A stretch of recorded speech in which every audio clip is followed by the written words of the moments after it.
अस्सलाम वालेकुम। आप देख रहे हैं Goldman social network YouTube channel.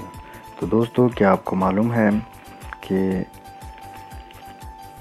पूरी दुनिया में पाई जाने वाली ऐसी गर्ल्स जिनकी वजह से पूरी दुनिया एक बार कांप उठी थी, कैसे उन लड़कियों ने मुल्क की किस्मत को बदल के रख दिया है और क्या उन्होंने इंटरेस्टिंग किया है, जानते हैं आज की इस वीडियो में। तो शुरू करते हैं अपना काउंटडाउन। नंबर 1, एमा गोंजालेज। ये एक अमेरिकन लड़की थी। इसने ऐसा किया था कि ये अपने स्कूल में पढ़ रही थी, लेकिन स्कूल की वजह से इसको किसी गैर अखलाकी काम की वजह से इसको फायर कर दिया गया था। लेकिन जब ये फायर की गई तो ये एक टेररिस्ट बन गई थी। टेररिस्ट ऐसे बन गई थी कि इसने पिस्तौल तक हाथ में उठा लिया था और इसने गवर्नमेंट को चैलेंज कर लिया था और इसने पिस्तौल की नोक पर अपनी जो शराइत थी वो मनवाई थी। नंबर 2, शाहिदी।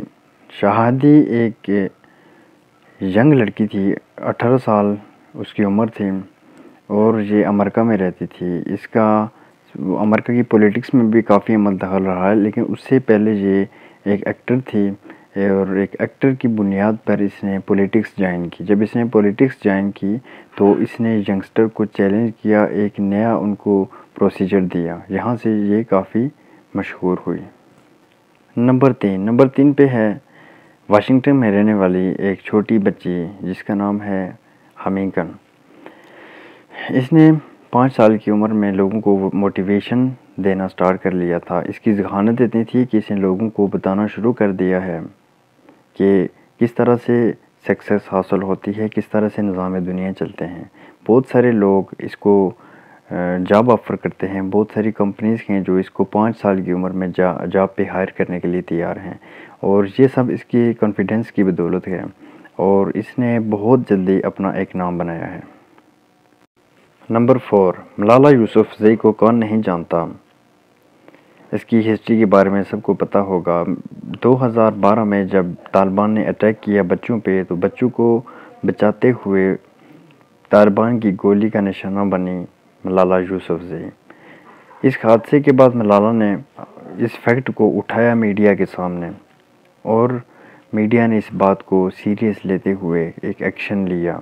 उसके बाद फिर पाकिस्तानी गवर्नमेंट ने इस पे काफ़ी एक्शन लिया था और काफ़ी सपोर्ट मिली थी और काफ़ी फेमस हो गई थी।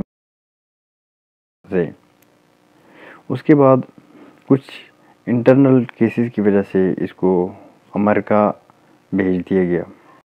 नंबर 5, शम्मा बिंत ये अरब अमारात में मिनिस्टर रही हैं और इन्होंने youth affairs in United Arab अमारात में मिनिस्ट्री में काम किया है। इनका ये कहना था कि अगर यंग लोग पॉलिटिक्स में आएंगे तो वो हुकूमत को एक बेहतर तरीके से चला सकते हैं, क्योंकि जो आइडिया या जो लॉजिक्स यंग लोगों के पास है वो दूसरे लोगों के पास नहीं है। जो आइडियाज़ वो इस्तेमाल कर सकते हैं, मुल्क के निज़ाम को एक अच्छे तरीके से चला सकते हैं, क्योंकि बनिस्बत ओल्ड लोगों के यंगस्टर में ज़्यादा जोश जज्बा होता है, उनको ज़्यादा सलाहियत और कॉन्फिडेंस होता है।